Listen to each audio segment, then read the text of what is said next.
We acknowledge the traditional owners of the land on which we record and pay our respects to their elders past and present. We recognise their continuing connection to land, waters and culture. The New Script is a podcast created for educational and awareness-raising purposes only. The conversations you'll hear are not intended as medical advice. Please speak with a qualified healthcare professional for any personal medical concerns or decisions. We got told early in the process there's no example of a hardware product in healthcare that's ever successfully exited Australia into other markets. Objectively untrue. We've seen the likes of Cochlear, ResMed, CSL. But there's plenty of examples, but I think there's a general lack of awareness. It's worth emphasising that to build a company out of Australia isn't necessarily at the cost of giving people the Australian discount on valuation, the Australian discount on talent and everything else. It's worth emphasising that there are businesses out of Australia in healthcare and hardware that can scale internationally. And if it's not an investor in Australia, it'll be an investor somewhere else in the world that'll put money in.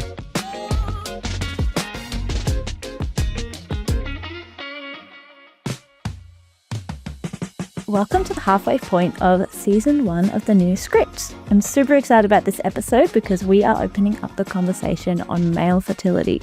When it comes to pregnancy, it's not just women who make it happen. Sperm plays a crucial role and its impact is bigger than most people realise.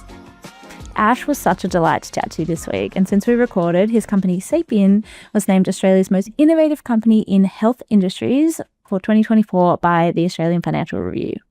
Let's dive in. You're listening to a Day1.fm show. We are so excited to be interviewing the amazing Ash, the founder and CEO of Sapyen, a groundbreaking at-home male fertility diagnostics company, helping millions of men around the world take control of their reproductive health. With a track record of raising over $215 million for healthcare and life sciences startups, Ash brings deep expertise in tech commercialization, venture capital, and global market strategy. Prior to Sapyen, he held leadership roles across startups, the UN, and Australia's tech investment space, bringing a truly global perspective to solving one of healthcare's most personal challenges. Ash, thank you so much for sharing your time with us today. I know I've just shared your bio, but would you like to introduce yourself in your own words?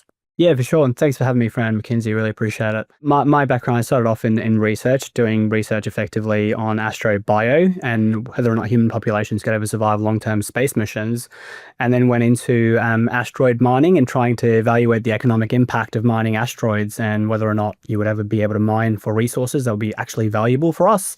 And then eventually private equity work, writing checks out of balance sheets of large pharmaceutical companies into venture-backable, PE-backable healthcare and life sciences startups, and ultimately consulting work before starting Sapyen. What a rap sheet, what a CV.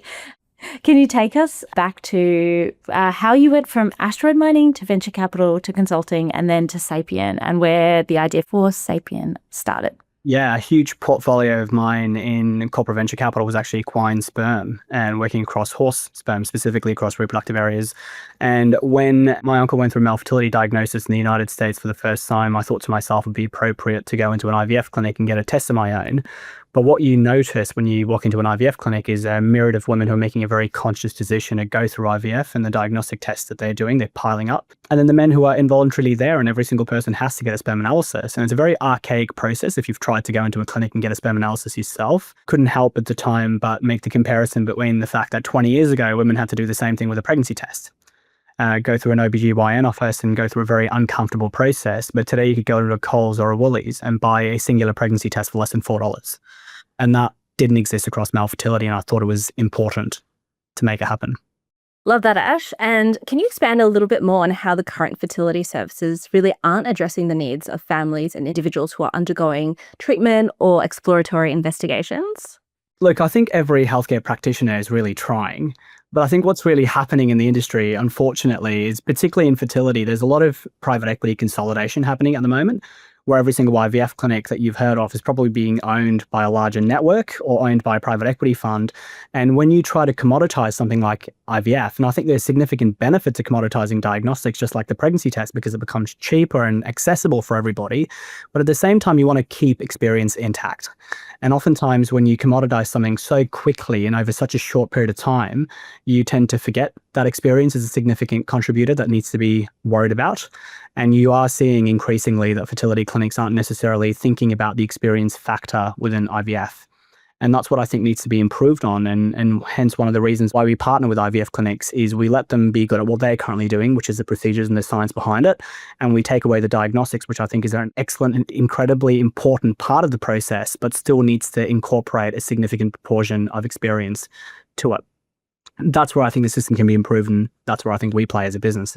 Yeah, definitely. Because when we talk about experiences, particularly like when it comes to fertility and family planning, at the end of the day, it's people who want to start a family, they want to have kids, or they're facing some kind of barriers to expand their family, and they don't really know what's going on. And so bringing it back to the people at the forefront in that experience is definitely essential. And so could you talk us through the social stigmas around fertility, particularly for men, and facing those fertility challenges, and then how you're also removing some of those barriers? Yeah, I mean, I'm going to throw back to my time exploring male fertility for the first time. I don't think I would have been as comfortable talking about it 3 years ago, to be fair with you. And last year I was on Channel 9 talking about sperm samples. I don't think I would have done that 3 years ago.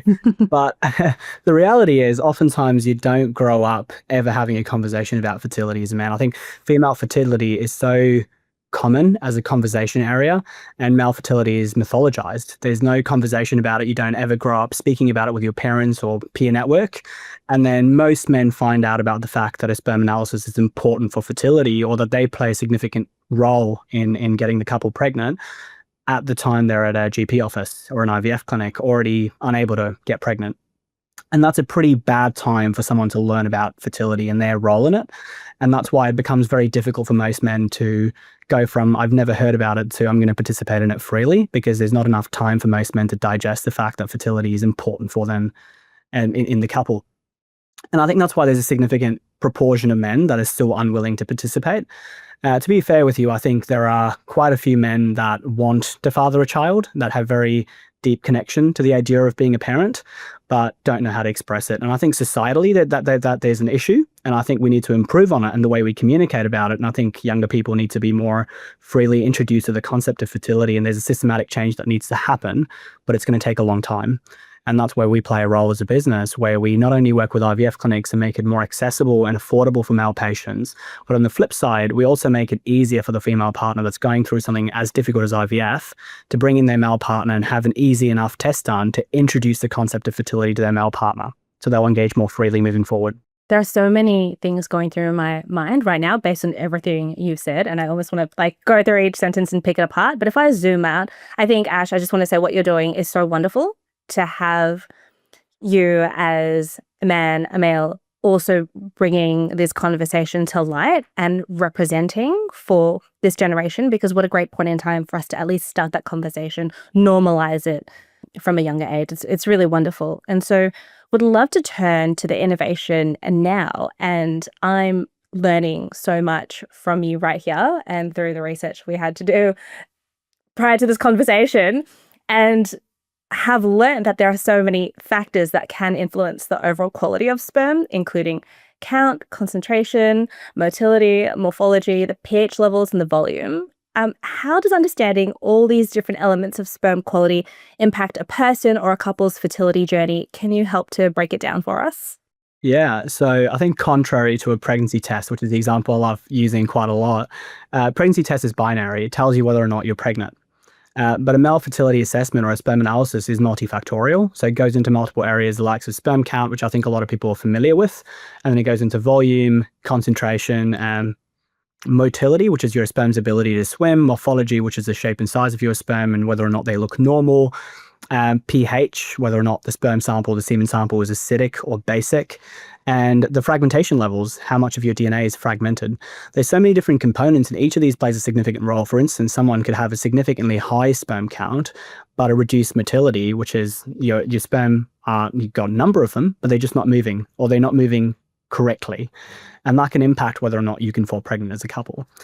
Because most people are not introduced to the idea, getting across the different parameters can get quite difficult, which is why I think most healthcare practitioners, and even us as a company, we make it a point to elaborate on every single parameter when a patient's reviewing a report. Because oftentimes when you go into a lab and get a report, it's a few numbers on a sheet. I think we make it a point to, through our 16-page report, give people an elaborate overview of what the parameters mean and how it can actually impact their fertility. Worth noting also that most of male fertility parameters actually can be changed through lifestyle, about 80 to 90% of it. And the quickest time that someone will need to see between a bad result and a good result is about 6 days. And sperm also have a cycle similar to egg cycles, but the only difference is sperm regenerate, and you've only got a certain fixed proportion of eggs. Sperm regenerate every 3 months. So every 3 months, you could have completely different fertility results. Wow. That's really, really interesting. And lots more questions around that. And so why is bringing this conversation and bringing men into the fertility conversation been so powerful for families and so important for women's health as well? There's two ways to think about it. One, I think it's made it a lot easier for women in general when it comes to fertility and IVF specifically, because a lot of women will oftentimes have a conversation with us and say the most difficult part about the IVF process was getting my male partner in for a sperm analysis, because all your life as a female partner, you've been told that you need to worry about fertility, and the male partner's just figured out that they need to worry about it. Right. So they haven't caught up to how you're feeling emotionally about something, and they want to contribute and they don't know how to. So you'll find across a number of men, when we chat to them, they say to us, I really want to contribute because I feel so bad about the fact that my partner's going through so much, but I don't know how to. Right. And you also recognize in areas like miscarriages, for example, and there are plenty of studies that demonstrate that men have long-term emotional constraints and impacts as a result of a miscarriage, because oftentimes they don't feel like it's their place to speak about it and speak about how devastating the impact is for them. So I think having these conversations and getting people involved, getting a result and a diagnostic result earlier in the process gives people a lot of comfort. And I think a little bit of anxiety is worth the trade-off, which is effectively having insight into your fertility. Flip side, where I think it gets even more interesting, is men think about healthcare for the first time as they're about to become fathers, right? And introducing them to a diagnostic that gives them a lot of insight in the process actually opens them up broadly to access other types of healthcare services, whether it's cardiovascular or just genetically. Maybe they just feel like their bones are too weak and they need to have a chat about it. Those just become easier points for them to discuss when they start with something like Sapyen. Yeah, and I can imagine that, giving them a window of in the next 3 months, you can improve the quality of your sperm is actually quite empowering. They can be a part of that journey and they can do something very practical and tangible to help grow their family and help their partner at the same time.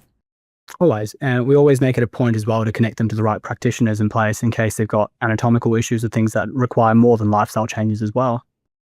Yeah, absolutely. It's actually an amazing space where more and more research is emerging about sperm health's role in pregnancy and those outcomes. Can you talk us through what we know in this space and some of that emerging research? There is quite a lot of research that's happening. It's worth noting also, funnily enough, that the whole of Victoria, I think a couple of years ago, only had 124 donors. So sperm donors are quite limited. So we don't always have access to sperm samples, even though they're abundantly available in population. Just not available for the purposes of research. So whilst we are seeing shortages, we're also seeing exorbitant amounts of research coming out from large universities and pharmaceutical companies in this space. One thing that's very interesting to note is the quality of sperm samples and how it affects pregnancies and how it affects childhood health. And we are seeing research paper that draws direct connections or, somewhat a correlation to gestational diabetes and miscarriages and congenital heart disease and childhood cancers. And I think there's some contention around what the negative bit is, but I think there's general consensus that poor sperm quality causes negative outcomes in pregnancies and childhood health. What people are arguing about is exactly what the negative bit is, right? So I think it's safe to say that better sperm quality or thinking about preconception health as men is quite integral to the health of the pregnancy and the health of the child. Yeah, absolutely. And there's lots more research to be done in that space, it sounds like. So I guess coming to the product side of things now, can you walk us through exactly the experience with Sapyen and when a customer comes to you, what are the steps that they go through and what that journey is like? Yeah, so patient can go online and buy a product directly from our website. They get shipped it within the day or two. They have the kit, they collect a sample at home on a Monday or a Tuesday, and then they ship it back to one of our partner IVF clinics or lab chains across the country, and they get their results back within 3 days. The entire process can be as short as 4 to 5 days. Contrary to, say, if you were to go into an IVF clinic and you're booking in an appointment to go into a lab for an analysis, it can take anywhere in the UK up to 8 weeks, and in places like Scotland up to 3 years. So there's quite a quite a range when it comes to how easily accessible sperm samples or sperm testing can be, rather. And with Sapyen, it's $149. If it comes with a healthcare practitioner referral, can be as cheap as $100 after a rebate. And going into a lab is sometimes hundreds of dollars, if not thousands. And you operate in multiple countries, right? You've expanded quite quickly. We've had to for a number of reasons, but we do operate across the United States, the UK, parts of Europe, Southeast Asia, and Australia. And primary reason for that was we just wanted to make something accessible, available to a lot of people very quickly. And we're the only male fertility diagnostic to be operational internationally. And that has been quite beneficial because we've been able to service many patients across multiple markets. Would love to delve into your personal journey and founder life. What's it been like stepping into the founder role, having been on the investor side for so long? It's different. I'll tell you that much. And I think as an investor, you're very invested, for lack of a better word, into everything that you invest in. I've used the word invest quite a lot in this sentence, but the reality is you spend a lot of time caring about the businesses you invest in, but also a lot of it is hypotheticals and you're interacting with other people that are doing the work. But as a founder, you experience it deeply. And it feels very different to associate yourself to one business and to put your reputation behind it, your effort behind it, and to hire a team of people that are all reliant on you and their own efforts to be able to build something from the ground up. And that is very rewarding when things go well and very stressful when it doesn't. Because people have got children, they've got mortgages and other things, and you personally feel responsible for them. And that's not something you feel as an investor oftentimes. And the other thing to note as well is I've never felt more fulfilled doing something. And that's worth noting for a number of reasons, because I had great fun as an investor diving into different business models and different things. There's a novelty of it all is very exciting, but you never get to see anything through from start to finish, with the exception of seeing it through someone else's eyes. But as a founder, you get to do it yourself. And I think that is very exciting. And to hear the patient stories and how you've created an impact in individual lives, you don't think that far and that deeply when you start a company. And to see how it evolves across patients and clinics is quite satisfying. Yeah, absolutely. I can imagine. And how has the experience been going from writing the checks to asking for the checks, especially in healthcare as well? You've always got a power and information asymmetry as a founder and an investor. You're always on the receiving end as a founder up until you flip the tables at one point and you've demonstrated enough value. But it is quite complicated in healthcare for a number of reasons, particularly in a novel area like male fertility testing, because if you're looking at something that there's a lot of competition in, for example, AI scribes, it's easy to say within a couple of years' time, based on revenue and based on a few other factors, who the winners are going to be, or it's easy to make a better bet. On the flip side, when you're looking at creating a whole new category, there's not enough competition in the market to benchmark businesses. There's not always an easy way of saying who the winner is going to be because the category is being created for the first time. And when the investor doesn't have the right expertise across healthcare, and I think also a lot of investors confuse digital health with medtech and diagnostics. And I think that the lack of nuance and understanding of it is actually quite detrimental when it comes to investing in healthcare, because the timeline for expected returns is quite different across each of them. And the expected capital that needs to go behind building something like that also vastly different. I'm not saying investors don't get it. There's a lot of investors that do get it, and there's a lot that don't. So I think picking the right investor at the early stage is going to be quite critical, depending on the type of business you're building. Yeah, it sounds like there's a big education piece there on one side, but hopefully they will learn quickly once they understand the opportunity and recognize it. Yeah, and usually investors are quite curious by nature, so they are open to learning. So spending the time with them also is quite helpful. Absolutely. And speaking of learning, Ash, I understand that you personally don't have a clinical background. So what has that experience been like in founding a company in healthcare, and how have you brought clinical experts along the journey? I thought it was going to be a lot harder than it actually turned out to be honest with you. And I think there's this idea in the population that healthcare doesn't innovate or is averse to innovation. But I think deeply being involved in the system, I can tell you that there's multiple facets of healthcare that are innovating quicker than most other industries. If you look back 20 years or 50 years ago, our life expectancies look fundamentally different. Our ability to triage and our ability to offer care has looked fundamentally different and better. But on the receiving end, most patients have a problem when they're sitting 11 hours in the emergency department. All you feel is the bureaucracy and the admin and the negative aspects of healthcare, and not the positive sides, which you do feel on the flip side. So I think clinicians, when you can demonstrate a product that has unequivocal accuracy and solves a real problem for both patients and clinics, solves a fundamental efficiency problem, there is a significant proportion of people that will back you from the very beginning. I do remember, however, camping outside of my clinical director's offices for 2 days to get him to meet with me. So I'm not saying it's easy. All I'm telling you is when you can demonstrate value, there will be a lot of people that will come support you. We've started off very difficult and in a tough spot, but over the years have managed to get some of the key opinion leaders in the market to really back us. We've been able to put product in some of the world's largest IVF clinics, and the clinics also get to independently test and validate the products themselves. So there's a lot of trust that is built as a result, and therefore the adoption is easier. Yeah, absolutely. And I can hear you talking about demonstrating value and then also trying to, I guess, improve some of those efficiencies in a system that has been built in a certain way and it's existed in that state for quite a while now, and it's definitely improved over the years.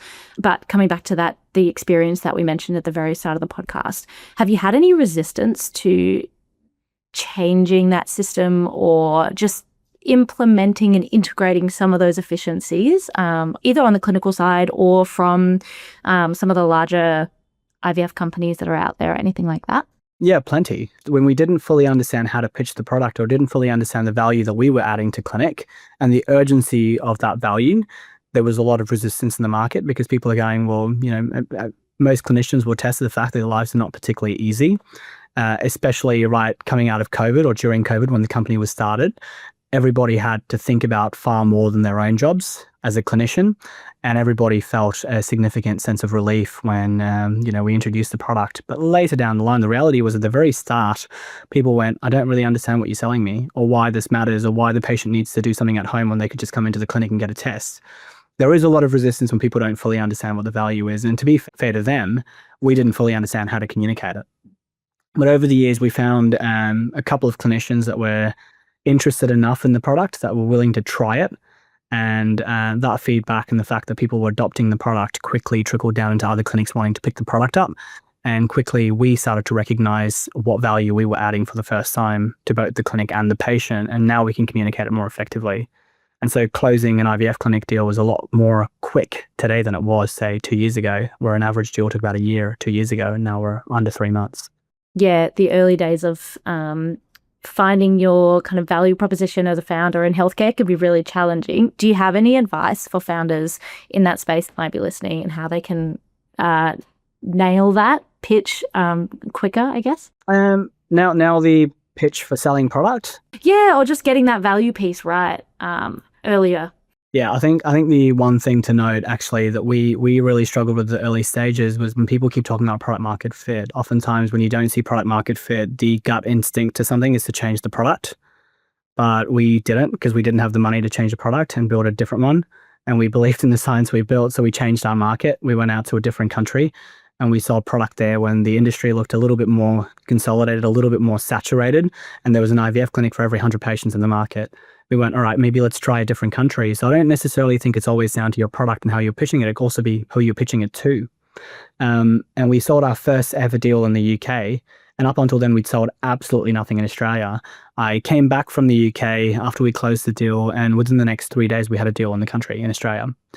And that fundamentally changes things because, I would focus on more than one factor. Your product may not always be the issue. It might be the market or how you're pitching it. There's a variety of factors there. Yeah, that's an awesome insight. I love that. I'll definitely draw on that in the future as well.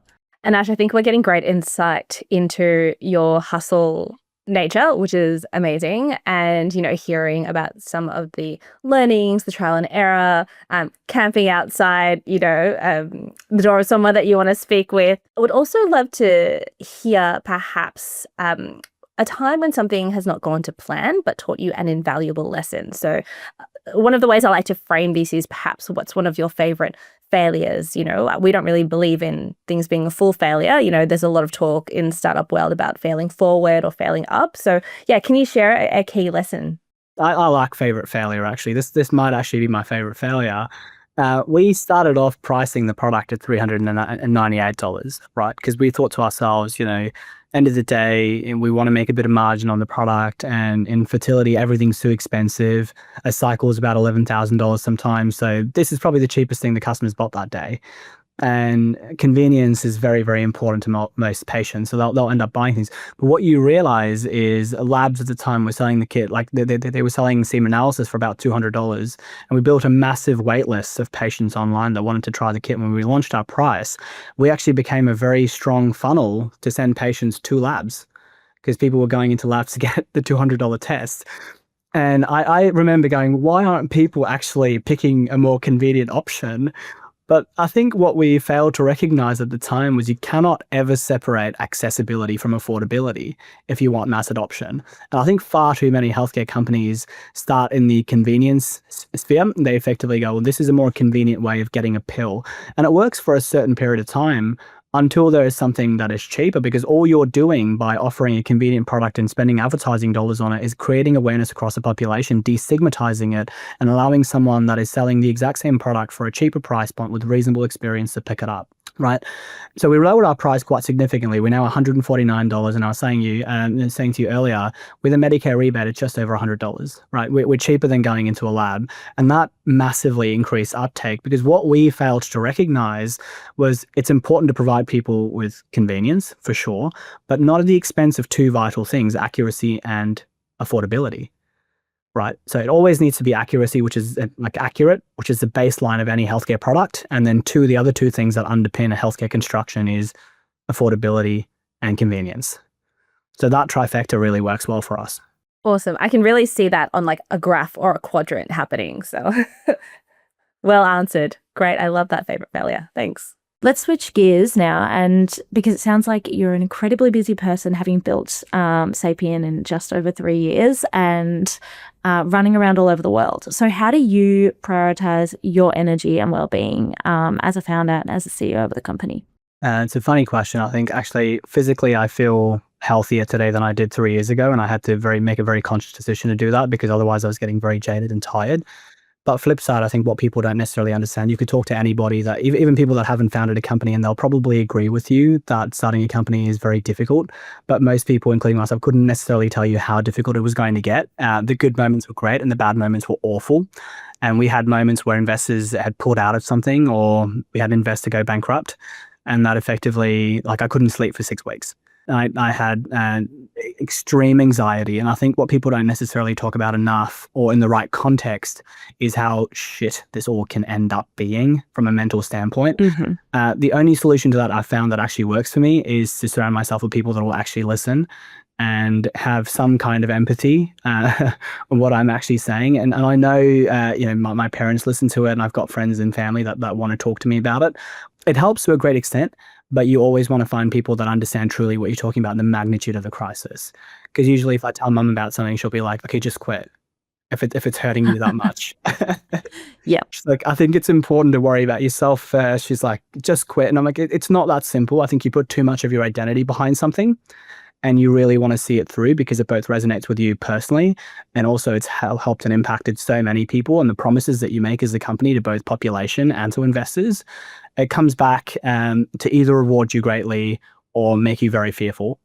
And I think addressing it with the right people and building your network of friends and people that truly understand what you're talking about is very important. Mm-hmm. And do you mean like business mentors and things like that, like trusted advisors that are in it sort of alongside with you, or friends that really understand, or a mixture of both? I think a mixture of both. Look, I've found benefit from business advisors and people that give me, draw pathways for me. But I find even more value in tough situations from people I can just ring up and have a conversation with, and even just complain to. And people that understand acutely what I'm experiencing and where I'm coming from, and that understand that quitting is not necessarily an option for me. I think that really helps more than anyone that can give you advice or anyone that can talk at you. That makes total sense. I think having founder friends as well who have that similar life experience, lived experience, and are on the journey, but at a different point in the cycle is really helpful. So Ash, would love to hear now from your perspective and in your own words, why do you feel your work is so important, not just for the men and the people that they are choosing to build their families with, but for healthcare systems as a whole? I think fertility is a fundamental health issue across the population. It is a public health crisis, and we're at the point where we're disproportionately addressing one half of that equation. We're talking about women's health and we're talking about women's fertility. And rightfully so, because I think there is a significant proportion of women's health, women's fertility that needs more emphasis. But on the flip side, men's fertility is pretty important effectively because it is one of those areas that is starkly declining over the last 40 years. We've seen a 50% decline in sperm count over the last 40 years. And we're seeing a continuous decline of 1 to 2% every year.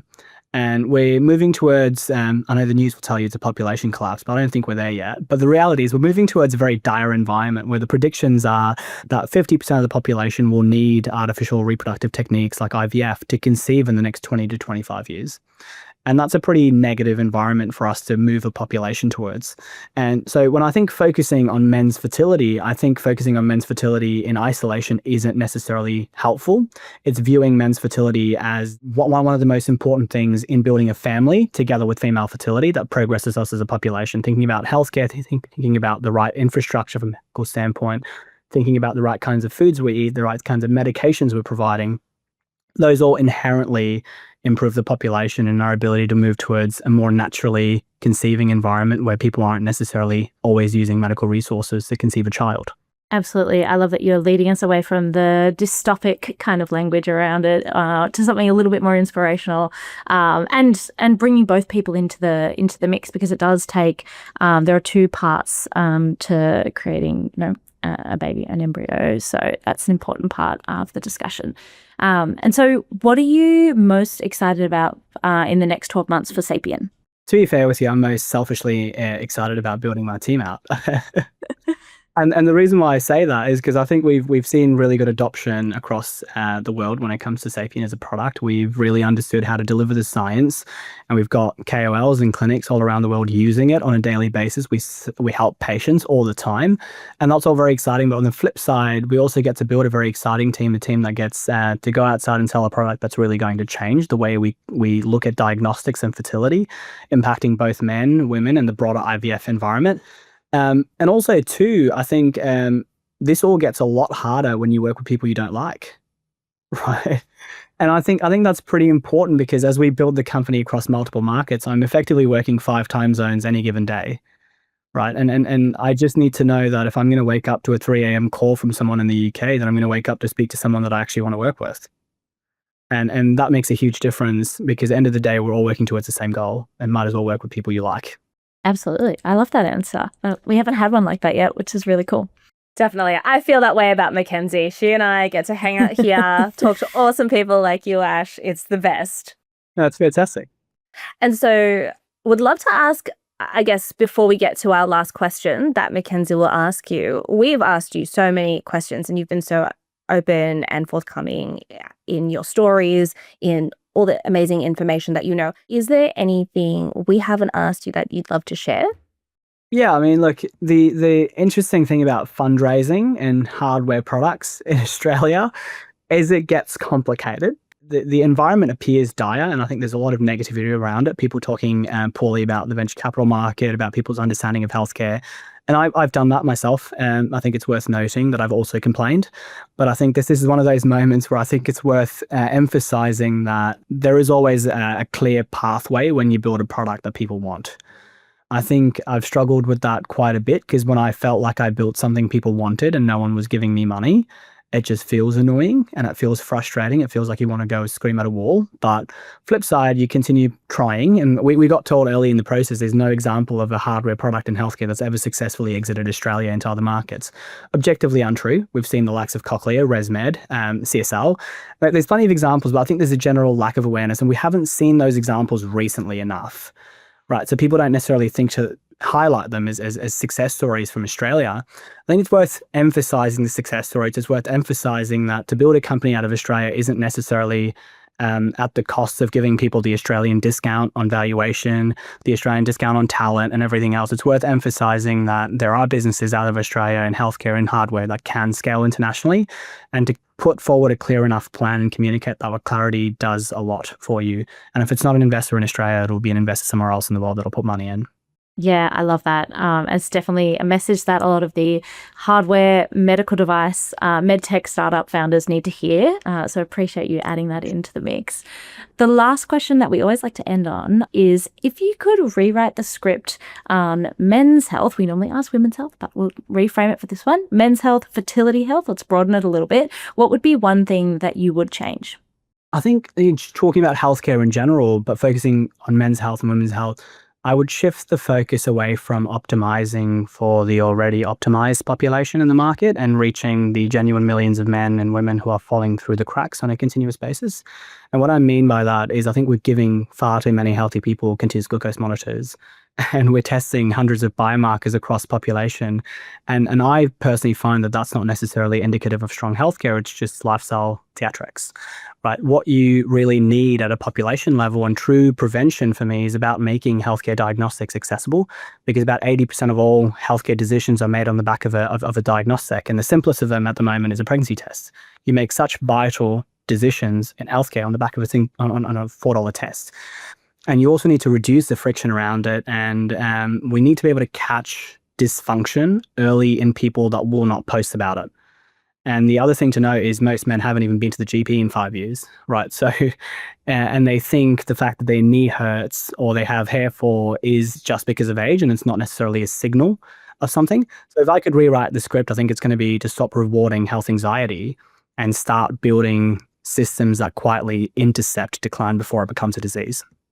Ooh, that's a podcast in itself. I love that answer, Ash. No, that's really interesting. There's definitely a lot more work that can be done in that space, and I hope it comes true, because the insights from that and like the data that you could capture and then the actual things that you can start to shift with those insights would be incredible. So that's a great note to end on. Thank you so much for joining us today. It's been a really interesting conversation. We've loved having you on. Thanks for having me, for sure. Absolute pleasure. Thanks for listening to The New Script. If you enjoyed the episode, make sure to follow or subscribe wherever you get your podcasts, and leave us a review if you're feeling generous. We'd love to hear your thoughts, feedback, or guest suggestions. Drop us a line at hello@thenewscriptpodcast.com. This podcast was proudly produced by Day One, the podcast network for founders, operators, and investors. Learn more at day1.fm. Until then, keep rewriting the script.